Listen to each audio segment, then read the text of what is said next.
Hello and welcome back to the Open Learn podcast. Welcome to It's All Academic, the free learning podcast from Open Learn, part of the Open University. Really excited with today's episode. We're going to be talking to Philip Seargeant, and Philip is a lecturer in the Applied Linguistics department here at the OU. He's got a load of fantastic content that you'll find across Open Learn, covering a number of different subjects. He's written about fake news, he's written about the Elvish language, and we're going to be focusing today talking about swearing and profanity. So, really interested to find out more about this and learn more about the articles and the documentary that you'll find on Open Learn. So, without any further ado, let's invite Philip onto the podcast. Let's learn more about swearing and let's get started.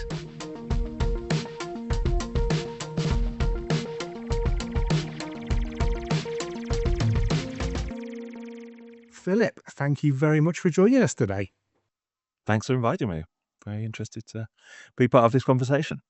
Well, yeah, I think this should be a really good fun one, and we will try our best to not say any of the words perhaps that we're going to be talking about here when we're talking swearing and profanity, but I'm reliably assured that we can bleep out should we need to, so that's absolutely fine. If you could start though, just set the scene. Tell us a little about your work. So we know you're a lecturer in applied linguistics. What are your areas of sort of expertise? What's your interest? What kind of work do you do? Tell us a bit about yourself. Sure, yeah. So I've been working at the university for 20-ish years now. And in that time, I've covered quite a lot of different subjects, all around language and communication. Basically, specifically how we use language in society for various different reasons. My particular interests of late, well, when I say late, last decade or so, has been political language. Language in politics, but also the way that, so language in politics with a big P, as it were, in institutions with politicians, but also the political aspects of everyday language. And I suppose swearing fits in with this. As you say, there are words that the institution would prefer us not to say. That's a political decision, it has political ramifications and so forth. And so that's how swearing fits in with my sort of general interests as I've explored them over the years. Excellent. Well, I think we'll start with the first question, and I think it's the question that sort of leads the article that's on the Open Learn site, and it's really about our attitudes to swearing. And I'm going to ask you, starting off then, are we less bothered by swearing today than we used to be? Is it more commonplace? Is it more acceptable? How have our attitudes changed, and do we really care about swearing anymore? I think the simple answer is that yes, we do. The complexity is that with all language always changes. Language, every type of language is always changing, and swearing is no exception. And so over the years, different types of language have been used as swear words, and then have become more commonplace. People are less worried about them. But it's constantly evolving. So some of the words that were considered particularly toxic or reprehensible to use in the past are probably more common now. But I think the underlying nature of swearing hasn't really changed. It's just the words have changed, attitudes have changed, and partly the way we communicate has changed. So one of the things about swearing is that it's basically an informal part of language. It's something you do. It's not usually something you do in a formal setting, writing a formal letter, giving a speech, anything in a business meeting, any of those things. Swearing isn't usually a part of that.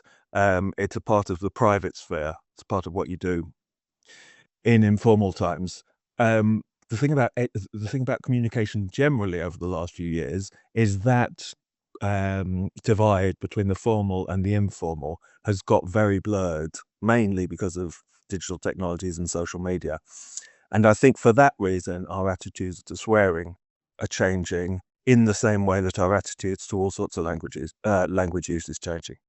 So is it media then that's really changed that? Do you think this all the proliferation of media channels that we have now, like I said, maybe that greater acceptance, maybe a slightly more relaxed approach to swearing on TV, but certainly social media. Has that been the real main driver for that change?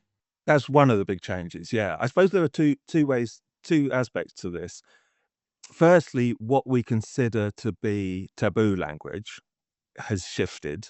So swearing would, to my mind, come under this slightly larger category of taboo language. And traditionally, you've had three different areas of taboo language. Um, one's around religion, so swearing like blimey and God and all that sort of stuff. One's about around bodily functions, around sex and defecation and all that sort of thing. And then the third one is slurs, racial slurs, sexist slurs. That's not quite. We don't usually consider that to be swearing, but it's in the same category, in the same overall category. It's a taboo, and if you use it, it has a certain power, a derogatory power in that sense. And I think things have shifted. Well, they've definitely shifted over the past few decades, and indeed longer. So at one stage, religious related swear words were the most powerful and the most taboo. In what's generally a secular society, I realize it's not entirely secular, and there are different religions who have different feelings, and different groups have different feelings about that. But that sort of language, it doesn't have the potency in British society that it once did. Sexual swearing, again, that sort of overtook religious-based swearing as the most potent in the 20th century, early 21st century. Again, that's a little bit less powerful than it was once, and that I think is a lot to do with social media. But taboo language around slurs and things is justifiably much more seen as much more powerful, much more hurtful, and so forth, than it was previously. And so those are the words in that you won't hear on TV anymore, whereas you will hear the sexual and indeed the religious ones. So that's a particular shift that we've seen, I think, and it's a social shift, and it's, there's all sorts of reasons behind it, but that's one of the particular reasons for the changes in attitudes. I mean, I think everyone would probably recognise now that just in everyday conversation that profanity, swear words are dropped in, and so are really sort of meaningless. We used to say, we're going, "Oh, did you watch that program last night? It was great." And now, if we watch that program last night and we think it's great, we might say, "Oh, it was effing great," or "It was bloody great," or whatever it might be. I mean, how does that change happen? That has just become like nothing. It's just dropped in. It's in conversations with friends, with family, and no one sort of bats an eyelid at its use there. But like I say, it would be considered sort of the strongest profanity that we could use at one point. So how does that change come that it has literally become something that we just drop in? It's unnecessary in our everyday use these days. Yeah, I think part of that does come back to your previous point about social media and the diversity of channels and so forth. Because if you go back to the 1960s and 1970s, when in the UK there were just two or three, I suppose at that stage, TV channels, radio. There was a very limited number of radio channels and so forth. We didn't have international media, or didn't have access to international media. And so when uh, those sort of media had a much more control over that sort of aspect of culture. And so when someone used a profanity like like the ones you're mentioning, it became a national scandal. That there are at least two or three episodes of where someone using the F word becomes front page news. Of course, that doesn't happen anymore, but then that's because we've got thousands of more types of media. And as I say, that breakdown between the formal and the informal has changed the way we think about how we communicate. So social media starts as, in theory, a sort of conversational way to talk to people, but then is also a very public way. And so that type of language that you use on social media then gets blended with what's considered public language. And thus you've got, key figures like Trump, who it's almost impossible not to mention when discussing these sorts of things. He will use that sort of profanity in a social media post, and that just wouldn't have happened before, because that would have been seen as more of a private sphere, or the language of the private sphere rather than the public sphere. So I think that's definitely an influence. It's that that that breakdown between public and private, the proliferation, excuse me, of channels, and because of that, the fact that they're not controlled in the same way as part of the culture. Yeah. I mean, for me, you sort of mentioned about some of like the most famous incidents, perhaps the things happening. For me, the one that is probably the most famous of all the Sex Pistols, and then their moment of infamy, perhaps is the right word. I mean, is that that sort of thing you think about, like that at the time? Absolutely shocking that that was broadcast a bit, that it happened, and sort of thinking about that. Maybe this isn't the right term for it, but was there a golden age, perhaps, when, like I said, when where it started to change, perhaps where swearing became that more acceptable? Was there a spot, a point after that, or 80s, 90s? Can we put our finger on when that kind of change happened from being something as shocking as happened in that particular episode to where we are today? Or has it just been a gradual shift? I think it's been a gradual shift. I think there are lots of different things that introduced it. As you say, with the Sex Pistols incident, with Kenneth Tynan before that, using it on television, using the F word on television. These sorts of things caused mass debate. I mean, they were discussed in the House of Commons and things, but that's because it didn't happen. And then once it starts happening a little more, it doesn't. And so when Channel 4 started broadcasting, it was seen as a place which everyone, it was all sex and swearing, which wasn't quite the case. But that's a yeah. So I think you're right in that you can probably see um, symbolic incidents which you could use to tell the story of how these things have changed. But as I say, it's the way with language, it's always gradually changing. Attitudes are always changing. And the thing with swearing is, um, it's a type of forceful language which gets a response from people. If you use it too much, that power disappears. You use something else instead. And as I say, attitudes to sex have changed over the last century or so.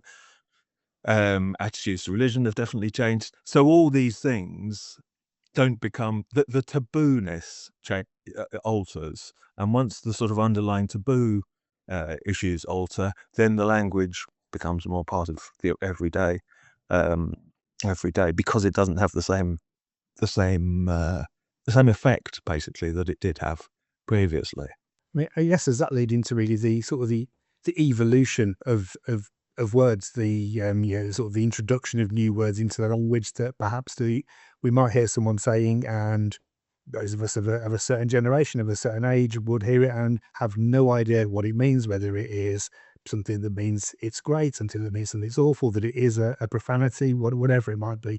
I mean, how does that happen? How do new words come into being? Sort of thinking, sort of, slang, or the what the kids are saying now is making us sound themselves terribly uncool and old in using that reference. But I mean, where does it come from? How does a new profanity, a new swear word come into being? Yeah. Okay. So, well, the basic underlying principle here is that that type of language is all to do with people's identity, and it's all to do with people's identity in distinguishing themselves from a different group. So it's all to do with group identity and differentiation, and um, because of that, slang is very ephemeral. So it changes constantly, as you say. If we try to well, certainly if we tried to use slang terms that are being used by Gen Alpha or whatever, it would sound ridiculous. Even discussing them can be a little bit awkward. But that's very much the point. So where the words come from, well, that depends entirely on trends and what's going on in the world, and if they're instigated by particular people who have some sort of cultural influence and so forth. So there are all sorts of different ways in which that happens, but the reason that it happens is because it's to do with the group identity and differentiating yourself from a previous group identity, often generational, or to do with culture, particular background, geographical background, ethnic background, all these sorts of things. So that's what, and that's one of the reasons that language is constantly evolving, because people remake it themselves. Language isn't just about communication. Language is about identity. It's about where you come from, who you are, how you present yourself, all these things. So it's both at the same time a universal faculty we have, but also a highly individualistic one. We all speak in slightly different ways, and we fashion the way we speak depending on what we're trying to do in terms of our identity. And swearing to an extent is part of that, but it also has that sort of core, because I think the reason that swearing isn't quite as open to trends, as it does change, as I say, and attitudes change, but it's not quite so open to trends as other types of slang are, is because it's to do with sort of society-wide taboos. It's to do with what within the broader society is deemed particularly sacred or particularly vulgar or whatever. And so that sort of transcends smaller group identities. But it does mean that, what are swear words in the UK will be very not different, but have a different sense than in Australia or in the US, as is the case with some of the sort of standard ones. And different places, as I say, will have more religious ones. Different places will have more sexually related ones and so forth. Is language still traveling in that sense? Like you said, different things mean different, in America, Australia.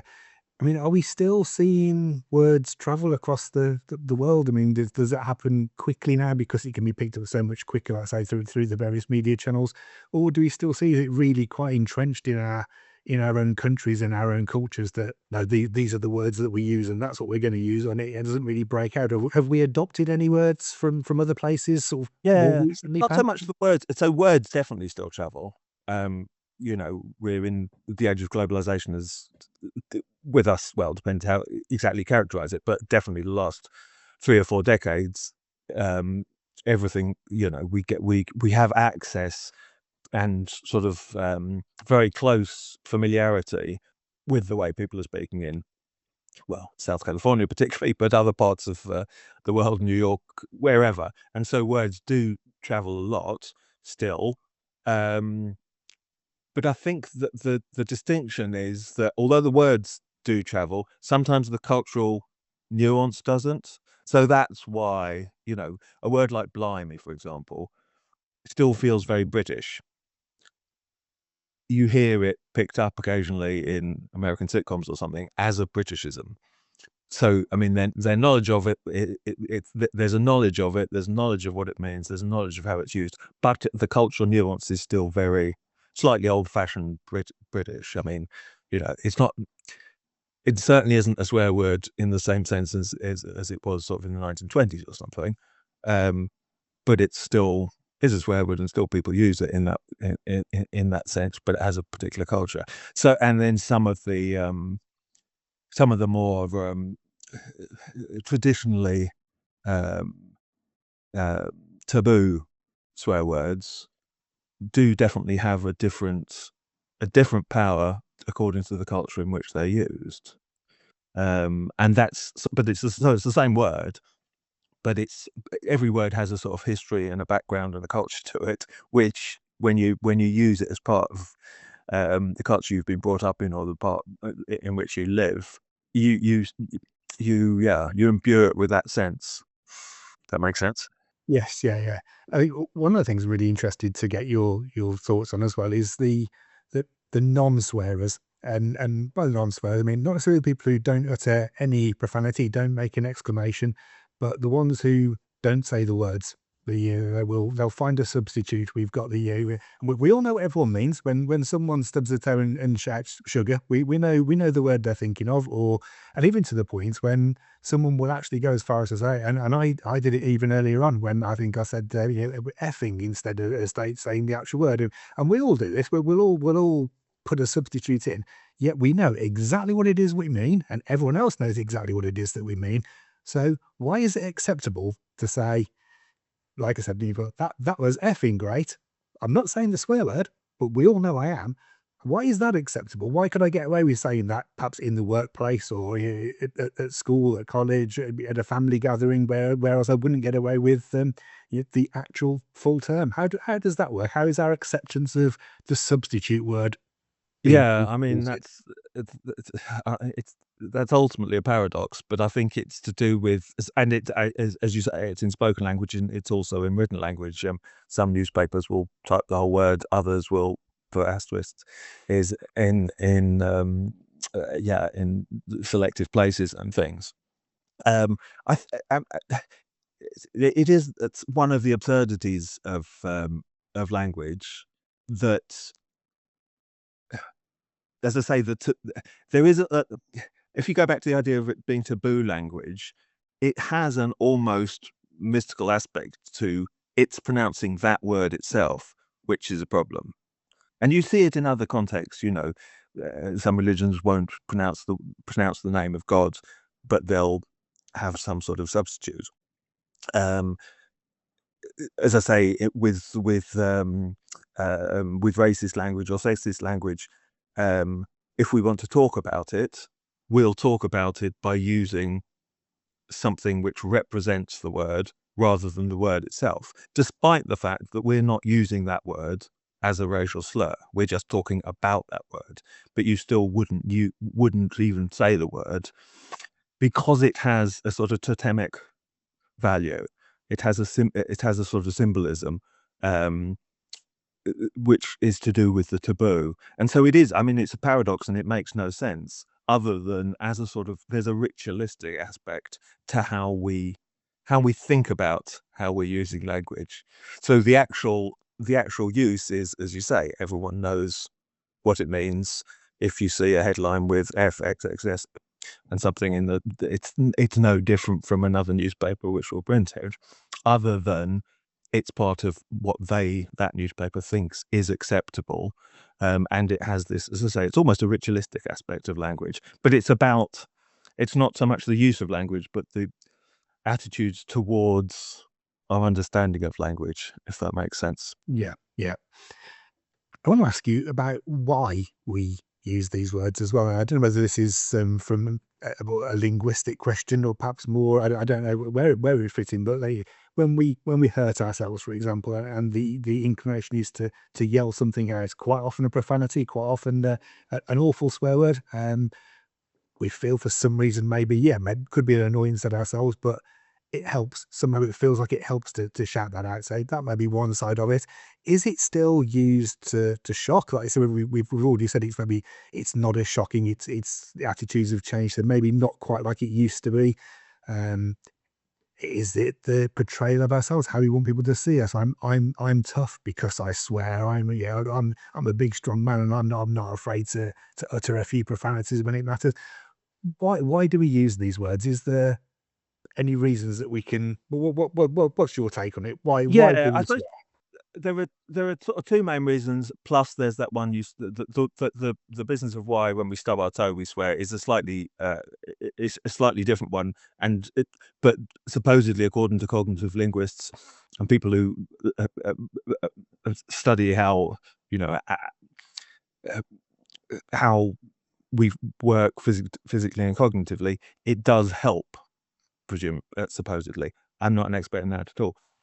As far as the other reasons go, um, so language, although it's although it's non-physical. Is that the right way of looking at it? Language does have an effect in the world. Language it's an active thing. If I insult you in a sort of strident and particular way, you will feel it. You might not feel it physically, but you'll feel it psychologically, and it'll have an effect on you. And swearing is that sort of thing. It's a sort of a sort of attack language, and because although it's just words, it does have, especially if shouted or barked across the road or whatever, it does have a sort of a tangible effect on people. So that's one. It's a way of venting anger and targeting anger at people. And it's because of this taboo nature, because of the symbolism it has within society. It's a type of violence, I suppose. It's a type of linguistic violence. So there's that aspect. And then, yes, absolutely, identity. I mean, if you want to be a rule breaker, if you want to, yeah, shock or, create a sense of shock or uh, rebel against the norms of society, you break taboos, and that's part of your personality. I mean, the Sex Pistols incident you were talking about before it was partly manufactured because the media wanted to present them as a certain type of people, but also they were presenting themselves, and their management was presenting themselves as a certain type of person. So that's very much to do with performing a particular identity. As you say, it can be a macho identity, it can be a rule breaking identity, it can be and it's all to do with the idea of breaking norms. Excellent. Well, thank you very much for all that insight, Phil. I think there's more that I could definitely ask you, but I think we've kept you here for a good 25, 30 minutes talking about that for now. So yeah, that's been really insightful. And what I'm going to do, I'm going to ask a quick question to people who are listening here. I'm not going to ask anybody to put anything in the comments or anything like that. We're not going to run the risk. So yeah, please don't. We don't want to know any words. Don't need to appear in the comments. But I'm giving you a few seconds here, and I'm going to leave a little pause. I'm going to say, for those of you been listening, Philip is obviously an expert in the linguistic side of swearing. I'm about to ask him if he considers himself to be a swearer. So I'm going to give it 3, 4, 5 seconds pause, so you get a chance to pop in the comments whether you think he is or isn't. Let's say thumbs up or thumbs down to see. And right, that's giving you plenty of chance. Philip, as a man of words, as a man of linguistics, do you consider yourself to be a swearer? No, I would probably say, and I think the answer is because I'm not very vocal in the way I express myself generally, and I think it's part of that. So it's again all to do with identity and expression. Yeah, you don't strike me as an angry man. When you said about, so I could say something, I could say something to you that would hurt you earlier on. I thought no, I don't think he would. I'm sure he will. He's too nice. He's too nice. Right. I will wrap it up at that point. Philip, yeah, thank you so much for joining us. Please do go on to Open Learn and check out Philip's content. Yeah, we've got some fantastic articles. There's a really interesting documentary that goes with Philip's article about attitudes to swearing. So please do check that out. As I said at the start, we've got some brilliant stuff. He's written about the Elvish language. He's written about the language of emojis. So much interesting stuff. So please do visit. All of those will be linked in the program notes for this episode. So yeah, I will sign off and say, Philip, thank you very much for joining us. That's been yeah, really enjoyable chat with you, really insightful. So thank you very much. Thank you very much, Ben.